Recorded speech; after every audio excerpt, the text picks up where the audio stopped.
지금 이제 시기적으로 우리가 이제 우리 대학에서는 좀 인사 이동이 있고 또 방학되고 그래서 이제 요 때쯤에 항상 인원이 이렇게 모이는 숫자가 적습니다. 그래서 이제 여러분들 이제 앞으로 이제 새로 오실 분들을 위해서 좀 기도 많이 해주시고요. 또 새로 오신 분들은 여기 뭐 교회가 있는지도 모르고 그리고 예배가 있는지도 아마 모를 거예요. 그래서 여러분들이 좀 이렇게 알려주시고 또 권면해 주셔서 이제 좀 많이 이 자리가 좀 차고 넘치도록 여러분들이 좀 이렇게 알려주시고 기도해 주시기를 바랍니다. 아멘. 여기 이제 십자가 못 보던 게 이렇게 생겨났죠. 제가 어디서 얻어왔습니다. 이게 이제 제가 아는 목사님 교회에 그 원로 장로님이 계신데 그 장로님이 이제 굉장히 중한 병에 걸리셨어요. 그래서 이제 기도원 가가지고 장로님이 이렇게 기도를 하나님께 병을 고쳐달라고 이렇게 기도하는 가운데 마음속에 이런 십자가를 이렇게 생각나게 하시고 그래서 십자가를 만들으라는 그런 마음을 주셨대요. 그래서 이제 본인이 이제 향나무라 그래요. 향나무를 사서 돈 주고 다 구입해야 되죠. 자기 사비로 구입을 해가지고 스스로 손수 장로님이 만드신 거예요. 예수님도 원래 못 쓰셨잖아요. 그래서 이제 예수님처럼 저기 두 개 이제 제가 얻어왔습니다. 그래서 이제 얻어와가지고 근데 이렇게 보니까 이게 판매하는 것도 아니고 유니크한 거예요. 그래서 이렇게 십자가 이렇게 있습니다. 그래서 항상 이렇게 십자가 바라보고 또 여기 굉장히 분위기 좋고 또 그 장로님의 또 간증이 있어서 또 좋은 것 같습니다. 오늘 우리가 이제 함께 읽은 이제 그 사도행전 6장 1절에서 7절 말씀은 이제 최초로 이제 그 초대교회에서 일곱 집사를 뽑는 그러한 선출하는 그러한 장면입니다. 그래서 이 초대교회의 시작은 이제 오순절 다락방에서 시작했습니다. 근데 예루살렘에 가면은 바로 그 오순절 다락방이라는 데 이렇게 있습니다. 그래서 저도 이제 성지순례 갔을 때 거기를 가봤어요. 여기가 초대교회가 시작된 곳이다. 여기서 이제 오순절에 성령 임재하셔가지고 그 사람들이 예수님의 제자들이 막 방언하고 그러면서 이제 교회가 시작됐죠. 근데 그때 제가 너무 기뻤어요. 왜냐하면 우리 경찰대학교랑 크기가 비슷하더라고요. 그래서 우리 교회도 오순절 다락방 같이 그런 부흥의 역사가 일어나기를 그때 거기서 이렇게 간절히 기도했어요. 요만한 크기예요. 별로 크지 않습니다. 그래서 이제 거기서 이제 사람들이 이제 처음에 12명, 그 다음에 이제 120명, 그리고 이제 오순절 다락방에서 이제 성령 받은 다음에 베드로가 설교하니까 설교 한 번 하니까 3,000명이 불신자가 예수 믿고 세례 받았어요. 또 5,000명이 또 믿게 됐어요. 그러니까 상상을 초월하는 숫자잖아요. 저도 예전에 논산에 그 신병교육대 거기 가가지고 진중세례라는 거를 해봤어요. 목사님들 여러 명이 가가지고 장로님들하고 같이 이렇게 세례를 받는데 거기 이제 그 국목 목사님이 여기 장병들이 모인 인원이 3,000명이래. 3,000명. 어마어마하더라고 보니까. 그러면은 그 베드로가 이제 처음에 설교했을 때 3,000명이 예수 믿고 세례 받았다는 그 말씀이 저는 그때 생각나. 3,000명이 그때 와가지고 세례를 받았거든요. 근데 막 찬양도 너무 실로암 찬양하는데 아주 너무너무 재밌게 하더라고요. 국목 목사님이 여러분들 여기 실로암 찬양하러 오셨죠? 그러니까 네 실로암 찬양하러 왔다 그래. 너무 재밌게 하더라고요. 그래서 그 많은 인원이 막 몰려오고 그러니까 교회가 갑자기 사람이 많아지니까 물론 당연히 좋죠. 좋은데 문제가 발생해. 너무 갑자기 몰려. 준비가 안 된 상태에서 사람이 갑자기 몰려오기 시작하니까 이제 여러 가지 문제가 발생합니다. 특히 이제 예수님의 제자들이 이제 여기서는 사도들이라고 이렇게 표현을 하고 있고요. 그리고 제자라는 거는 굉장히 교인 전체를 다 제자라고 했어요. 특히 이제 사도행전은 그렇게 표현을 합니다. 그래서 예수님의 12명의 제자를 사도라고 표현했고, 그리고 교인 전체를 그냥 제자라고 이렇게 표현을 했습니다. 그런데 바로 그 제자들 사이에서, 교인들 사이에서 갈등이 생기고 문제가 생겼어요. 어떻게 보면 우리 인생이라는 거는 문제의 연속이잖아요. 뭐 여러 가지 문제가 있잖아요. 살아가면서 인생에 뭐 생로병사의 문제도 있고 직장에서 가정에서 계속 문제의 연속인데 그 문제를 어떻게 잘 극복하고 해결하느냐에 따라서 인생의 향방이 달라진다고 생각을 합니다. 특히 이제 우리 믿음의 사람들은 똑같은 문제를 만나도 다른 태도로 대하고 또 복음적인 태도, 하나님을 바라보면서 이 고난을 주시고 이 문제를 주신 게 하나님의 어떤 의미가 있을까? 이거를 우리가 먼저 생각해야 되고, 그럼 하나님의 해결 방법, 원하시는 방법은 무엇일까? 이걸 생각하는 게 바로 믿음의 사람입니다. 그래서 오늘 본문 말씀에 초대교회에도 똑같이 문제가 생겼어요. 뭐 이렇게 성령 충만하고 뭐 이렇게 해가지고 교회가 부흥됐다고 해서 문제가 없는 게 아니에요. 문제가 거기에도 또 생깁니다. 그래서 문제가 생겼는데 이거를 사도들과 또 이 교인들이 복음적인 방법, 하나님의 방법이죠.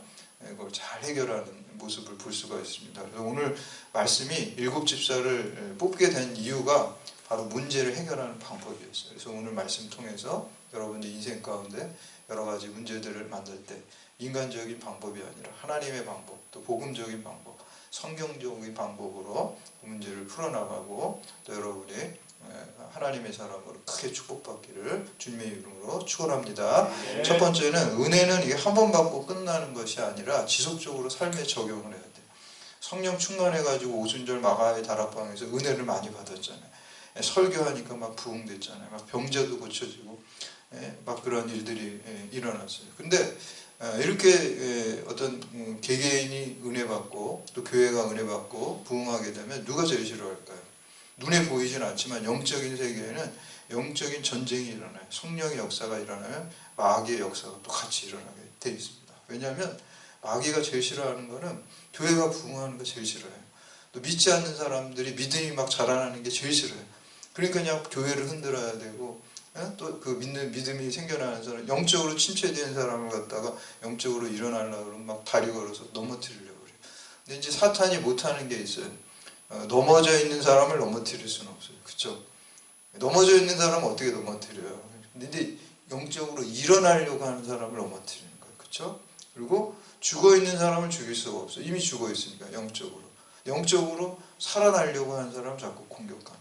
그래서 우리가 은혜 받으면 제일 먼저 오는 게 마귀의 시험이에요. 예수님께서도 공생애를 준비하면서 40일 동안 금식하시면서 기도하면서 은혜 많이 받으셨잖아요. 그때 제일 처음에 그 은혜 받으니까 뭐 누가 찾아와요? 사탄이 시험이 찾아오잖아요. 그러니까 그것까지도 뛰어넘어야 돼요. 더 은혜 받으면 제일 먼저 시험이 오는데 그거를 이상하게 생각할 이유가 없다라는 거예요. 그래서 우리 보니까 우리 여기에도 어떤 학생이 이렇게 교회에 나오니까 주변에서 그런데 안 믿는 사람 이렇게 나오니까 너 뭐 누구한테 잘 보이려고 나오는 거 아니냐 뭐 이런 얘기를 한다는 거예요. 그러니까 그것도 사실 시험이에요. 그렇죠? 누구한테 잘 보이려고 교회 나오는 거 아니냐 이런 말을 한다는 거예요. 그것도 시험입니다. 근데 그것도 뛰어넘어야 돼요. 제가 예전에 기도 많이 갔었잖아요. 기도원 갔을 때 막 찬양하고 뭐 말씀 듣고 은혜 받고 기도하고 이렇게 하면서 막 눈물 흘리면서 기도하고 그랬는데 이제 그 집회가 끝나고 사람들이 이제 이렇게 수도가에 가가지고 이게 뭐 눈물 흘리고 그랬으니까 세수도 하고 그러잖아요. 근데 줄을 쭉 서 있어요. 줄을 섰는데 어떤 사람이 새치기를 한 거예요. 그 새치기 했다고 그거 가지고 막 싸우더라고요. 그래서 제가 조금 아까 은혜 받아가지고 그 은혜 받은 눈물을 닦으려고 지금 줄 서 있는데 그래서 싸우고 있어요. 그래서 사람이 다 그렇구나. 아니, 그 사람을 제가 비난하는 건 아니에요. 저도 뭐 그런 모습이 있으니까 저도 2박 3일 동안 은혜 받고 막 은혜 충만해가지고 눈물 흘리고 막 하나님 막 이렇게 성령 충만해가지고 기도원 차 타고 쫙 내려오는데 어떤 차가 깜빡이도 안 켜고 앞에 확 들어오니까 막 그냥 속으로 욕이 나오는 거예요. 그래서 2박 3일 동안 은혜 받은 거 여기다 다시 다 반납하고 가는구나 내가 그런 생각이 들어요. 그러니까 사람이 그래요. 그러니까 기독교적인 인간 이해가 저는 정말 진리라고 생각해요. 인간은 스스로 될 수가 없어요. 그 별거 아닌 것 같고 2박 3일 동안 은혜 받으면 뭐합니까? 깜빡이 안 켜고 들어오는 차례 하나에 그거 그냥 다 날아가는 게 그게 이제 인간입니다. 그래서 우리가 은혜로 구원받는 거예요. 은혜로. 내가 부족하지만 내가 요거밖에 안 되지만 내가 죄인이지만 주님의 은혜로 구원받는 겁니다. 그래도 이제 우리는 지향점이 세상을 향하는 게 아니라 주님 뜻대로 살려는 중심이 있잖아요. 그런 실수가 있고 허물이 있지만 그래서 하나님께서 그거를 높게 봐주실 줄 저는 철저히 믿습니다. 그래서 여러분들 그렇게 믿고 중심이 하나님을 향하고 허물이 있고 약함이 있지만 하나님이 여러분 그 중심을 보시고 크게 사용하실 줄 믿습니다. 그래서 이렇게 분열이 일어났어요. 그래서 1절 말씀 함께 봉독합니다. 시작. 그때 제자가 더 많아졌는데 헬라파 유대인들이 자기의 과부들이 매일의 구제에 빠짐으로 히브리파 사람을 원망하니, 이게 사탄의 시험입니다. 내부 분열이 일어났어요. 사실 사탄이 교회가 부흥될 때, 그리고 성령의 역사로 말미암아 믿지 않는 사람들이 막 믿게 되는 생명의 역사가 일어날 때 교회를 피박했어요. 사내들인 공회라는 것을 통해서 외부 압력을 가했어요. 근데 교회는 참 신기한 게 외부에서 압력을 가하면 이게 더 쭈그러들어야잖아요. 근데 교회 역사 보면은 왜 핍박할 때 더 부흥됐어요. 핍박하면 할수록 오히려 성장하고 부흥할 때 더 무너지는 것을 볼 수가 있어요. 저는 이제 우리 한국 교회가 가난하고 못 살 때 엄청나게 부흥됐잖아요. 그렇죠? 70년대, 80년대 뭐 세계 사적으로 정말 하나님의 축복입니다. 그런 축복을 받았어요. 많이 받았어요. 근데 지금 이제 잘 살게 되면서 오히려 교회가 안이해지고 나태해지고 더 무너지는 것을 볼 수가 있어요. 근데 나라 경제적으로 지금 여러 가지 뭐 힘들고 어려운 일이 있는 게 저는 오히려 이제 뭐 제 해석이에요. 제 신앙적인 해석이에요. 우리 대한민국 교회 또 교인들이 정신 차리라는 그런 메시지로 저는 받고 있습니다. 그래서 우리가 다시 그 신앙을 회복해서 하나님 붙들려는 거예요. 그런 채찍도 좀 필요합니다. 그래서 오히려 하나님께서 이 지금 연단을 통해서 더 좋은 길로 우리 한국 교회와 또 대한민국을 하나님께서 마지막 때 크게 사용하실 줄 믿습니다. 그래서 오늘 장로님 아까 기도하신 것처럼 이 나라 민족을 위해서 우리가 더 기도해야 될 줄로 믿습니다. 그래서 이런 외부적인 압력이 아니라 이제 내부적인 사내들인 공회가 막 압박할 때 교회가 오히려 더 부흥됐어요. 근데 내부적으로 이제 분열이 됐어요. 히브리파 유대인과 헬라파 유대인들이 이렇게 분열이 됐어요. 이제 교회에는 크게 두 그룹이 있었어요. 헬라파 유대인 그리고 히브리파 유대인. 헬라파 유대인들은 유대인이긴 유대인인데 좀 디아스포라라 그래서 이렇게 흩어졌다는 뜻이거든요. 디아스포라. 이렇게 해외에 많이 사는 그 유대인들이 있었단 말이에요. 그래서 그때 그 이제 로마 시대였지만 어떤 정신적으로, 문명적으로, 철학적으로는 그리스 영향권에 있었잖아요. 그래서 우리가 그리스 로마 신화도 보면 사실 원래 그리스 신화인데 그냥 로마식으로 이름만 바꾼 거잖아요. 그러니까 그 헬라파 유대인이 이렇게 퍼져 사는 사람들이었고, 그리고 히브리파 유대인들은 아주 정통 이스라엘에 살고 그냥 계속 그 이스라엘의 구약적 율법을 지켰는데 그리스도인들이 살았던 사람이. 그러니까 가만히 보면은 그 히브리파 유대인들이 우리가 우리나라 속된 말로 박힌 돌이에요. 그렇죠? 히브리파 유대인들이 박힌 돌이고 헬라파 유대인들은 굴러온 돌 같은 거예요. 그러니까 은연중에 같은 한 교회 다니지만 좀 내면적인 깊숙한 곳에는 인간적인 생각이 있잖아요. 그래도 그래서 그 히브리파 유대인들은 자기네들이 기득권층이라는 생각이 있었고, 헬라파 유대인들은 자기네들이 중요한 일에서 소외된다 이런 생각을 했던 거예요. 특히 무슨 일이 있었냐면 이때 당시에는 연보라는 거였어요. 지금 우리 헌금이라고 그러죠. 헌금인데 연보라는 게 이제 버릴 연자 돌 보자예요. 그래서 내 재물을 갖다가 교인들, 가난한 사람들, 과부들, 고아들을 위해서 이렇게 내는 거예요. 그래서 그게 원래는 이제 유대교에서 금요일마다 했어요. 그래서 종을 막 치면은 연보, 헌금이죠. 지금이 헌금인데 헌금을 이렇게 내요. 그럼 그 헌금을 걷어서 어떻게 하냐면은 우리 공동체 안에 아까 말한 과부나 고아나 나그네나 이 가난한 사람들이 그걸 나눠줬어요. 그 사람들이 살 수 있도록. 근데 이제 이때 당시 초대교회는 이걸 금요일마다 하지 않고 매일 연보라는 걸 했어요. 오늘 말씀에 보면 매일 연보 이제 그 헌금했다는 게 나오는데 매일 연보를 했단 말이에요. 그래서 그 매일 연보를 해가지고 이렇게 누군가 교회에서 걷어서 나눠줄 거 아니야, 행정적으로. 이렇게 나눠주다 보면은 그 헬라파 그 유대인들의 과부들이 못 받는다고 생각을 한 거예요. 그렇지 않아도 좀 피해의식이 있었어요. 자기네들이 마이너리티라는 그 피해의식이 있었는데 구제를 잘 못 받으니 거기서 이제 갈등이 생기게 됩니다. 그래서 이런 위기 속에서 오히려 성령께서 주시는 은혜로 이거를 잘 풀어왔어요. 그래서 성령을 한 번 받고 끝나는 게 아니라 일상의 문제들에 적용해서 성령 충만해서 그 문제를 해결해야 될 줄로 믿습니다. 그래서 우리가 지정의예요. 의지적인 차원까지 가야 돼요. 그러니까 머리로만 알고 일시적인 감정이 아니라 의지적인 차원까지 우리가 성령의 역사가 다 가야지 그게 전인적이고 그게 올바른 하나님의 역사입니다. 그래서 의지는 지속적인 거잖아요. 한번 은혜 받고 그냥 눈물 빼고 끝나는 게 아니란 말이에요. 삶에 계속 적용시켜 나가야 될 줄로 믿습니다. 그게 이제 복음적인 문제 해결 방법이에요. 의지적인 차원까지.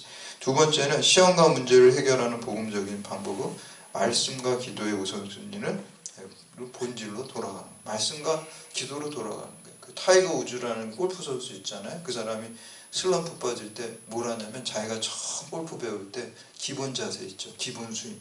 그거를 100번, 1000번 계속 한대요. 고급 기술을 하는 게 아니라 자기가 처음 골프채 잡을 때 했던 거 있잖아요. 베이직. 기본 기초를 그냥 한다는 거예요. 그러면 다시 그 슬럼프를 벗어난다. 교회가 문제에 빠졌을 때 뭐냐면은 기초가 뭔가요? 말씀과 기도잖아요. 말씀과 기도. 성령 충만하면 계속 그걸 추구하는 그럴 때 그 문제를 해결하게 될 줄로 믿습니다. 그래서 여러분 우리가 뭐 머리 써가지고 뭐 무슨 문제를 막 해 우리가 뭐 머리 써봤자 뭐 얼마나 지혜롭겠습니까? 그렇죠? 하나님의 어리석음이 인간의 지혜보다 지혜롭다고 했는데 하나님을 의지해야죠. 그래서 말씀과 기도로 돌아가십니다. 우리 2절에서 4절까지 말씀 함께 공독합니다. 시작. 12사도가 모든 제자를 불러 이르되 우리가 하나님의 말씀을 제쳐놓고 접대를 일삼는 것이 마땅하지 아니하니 형제들아 너희 가운데서 성령과 지혜가 충만하여 칭찬받는 사람 7을 택하라. 우리가 이 일을 그들에게 맡기고 우리는 오로지 기도하는 일과 말씀 사역에 힘쓰니라. 아멘. 이게 이제 사도들이 베드로나 이런 사도들이 한 얘기예요. 그렇죠? 이 사도들이 원래 일이 뭐예요? 말씀 잘 연구하고 또 말씀 묵상해서 말씀 전하는 거잖아요. 그렇죠? 설교하고 전도하고 이런 거고 기도하는 일이잖아요. 근데 이제 교인이 많이 늘어나니까 이 사도들이 막 구제해야 되고 뭐 나눠줘야 되고 막 그런 일, 행정 처리까지 하게 됐어요. 그러니까 정신이 없잖아요. 우리 멀티태스킹 하다 보면은 뭔가 좀 부족하게 되잖아요. 한 가지 일만 하면 좋은데. 그러니까 사도들이 말씀도 하고 기도도 하고 막 사람들 관리하고 또 뭐 구제하는 구제품 나눠주고 막 회계장부 만지고 막 그러니까 제대로 못하게 되는. 그래서 위기잖아요. 위기를 기회로 삼았어요. 이게 위기인데 7 집사를 세우자. 그래서 7 집사를 세워가지고 그 사람들이 그냥 봉사하고 섬기는 일에 전담하도록 하자. 근데 이 집사라는 게 섬김, 디아코니아. 여기 교회에서 5가지 봉사 서비스 있잖아요. 저 서비스라는 게 섬김이라는 거잖아요. 원래 하나님 섬기고 이웃을 섬기는데 이게 사실 그 원래 헬라어 원어로 하면 디아코니아라는 집사를 디아코니아라고 해요. 섬기는 사람, 시중 두는 사람, 봉사하는 사람. 우리 식당 가면 이렇게 웨이터 같은 사람 있죠. 그런 사람이 이제 집사. 그러니까 교회를 위해서 그냥 섬기고 봉사하고 헌신하고 그런 7명의 집사를 이렇게 뽑자라고 해서 이제 뽑게 됐습니다. 그래서 이렇게 기준이 또 이렇게 또 있는 것을 볼 수가 있습니다. 그래서 이제 마지막으로 세 번째 갑이 을을 섬기는 것이 십자가 복음입니다. 근데 뽑을 때 어떻게 뽑았냐면은 기준이 있습니다. 몇 가지. 그래서 이제 첫 번째는 성령 충만한 사람을 뽑았습니다. 우리가 교회 지도자나 일꾼을 뽑는데 세상적인 기준으로 뽑으면 안 돼. 세상적인 스펙으로 뽑으면 안 되고 성령 충만함으로 사람을 뽑아야 돼요. 성령 충만한 일꾼, 영적으로 성숙한 사람을 뽑았습니다. 두 번째는 지혜가 충만한 사람입니다. 이거는 세상적인 지혜가 아니라 같은 맥락이에요. 하나님의 뜻이 무엇인지를 잘 아는 사람. 그게 지혜입니다. 하나님의 뜻을 잘 분별하는 사람. 이때 어떻게 하는 게 하나님 뜻인가. 여러분 세상적으로 지혜 있는 사람 많이 있어요. 근데 너무 진짜 세상적이고 세상적인 냄새가 풀풀 나요. 너무 똑똑한데 그런 사람이 있죠. 그렇죠? 그거는 이제 교회의 직분자로 맞지는 않습니다. 그런 사람들의 특징은 굉장히 교만해. 내가 엄청 똑똑하다고 하면 진짜 똑똑하긴 해요. 근데 그게 하나님이 좋아하지 않는 거예요. 하나님은 교만한 자를 대적하시고 겸손한 자에게 은혜를 베푸신다고 그랬어요. 그러니까 겸손해야 돼. 겸손하고 이 지혜라는 거는 하나님의 지혜예요. 성령 충만해서 하나님의 뜻이 무엇인지 아니 요 사안에 있어서 어떻게 하는 것이 어떻게 말하고 어떻게 행동하는 것이 하나님의 뜻에 부합하는지 잘 아는 사람. 그거를 잘 실천하는 사람. 그게 이제 지혜 있는 사람. 그런 사람을 또 뽑았다는 거예요.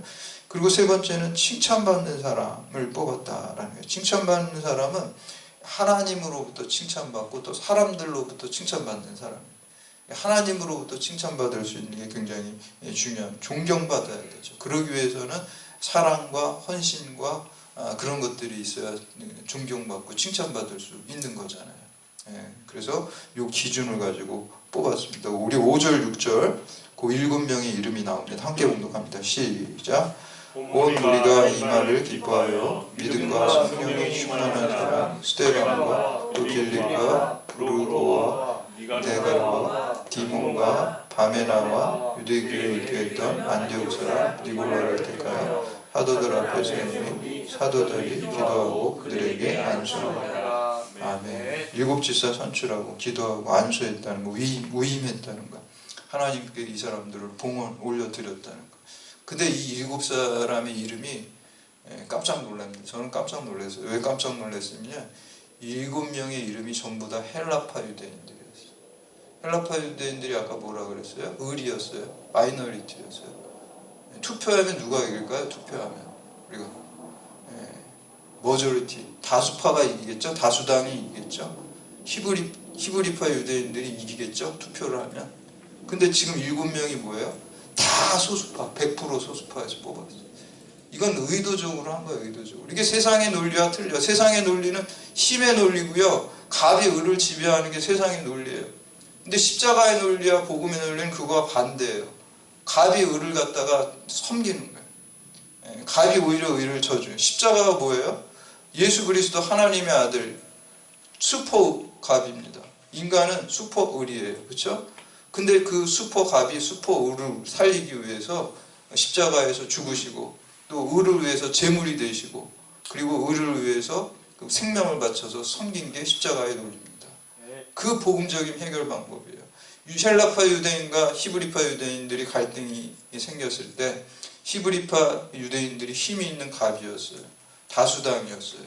헬라파 유대인들이 을이었어요. 소수예요. 근데 이 소수의 사람들을 다 7명의 집사로 100% 세웠다는 거예요. 사랑으로, 헌신으로, 기쁨으로 다수 힘 있는 사람들이 힘없는 사람들을 다 직분자로 100% 세워준 것이 복음적인 문제 해결의 방법입니다. 그래서 우리가 세상의 논리는 힘이 있는 사람이 힘이 없는 사람을 지배하지만 이 십자가의 논리는 힘이 있는 사람이 힘이 없는 사람을 기쁨으로 섬기고 또 그 사람에게 희생적으로 양보하는 것이 복음적인 문제 해결 방법입니다. 그럴 때 교회가 놀라운 그 부흥의 역사가 일어났습니다. 그래서 인간의 논리와 십자가의 논리는 반대가 됩니다. 세상의 논리와 복음의 논리는 반대가 됩니다. 사랑하는 여러분, 그러므로 우리가 세상을 살아가면서 시험과 문제를 맞을 때 세상의 논리, 힘의 논리가 아니라 말씀과 기도의 논리, 사랑의 논리, 십자가의 논리로 하나님의 말씀이 살아서 역사하고 또 구원받는 자들의 숫자가 많아지고 또 열방이 십자가의 도에 복종하는 생명과 구원의 역사가 오늘 여러분을 통해서 일어나기를 주님의 이름으로 축원합니다. 이제 오늘 주신 말씀 가지고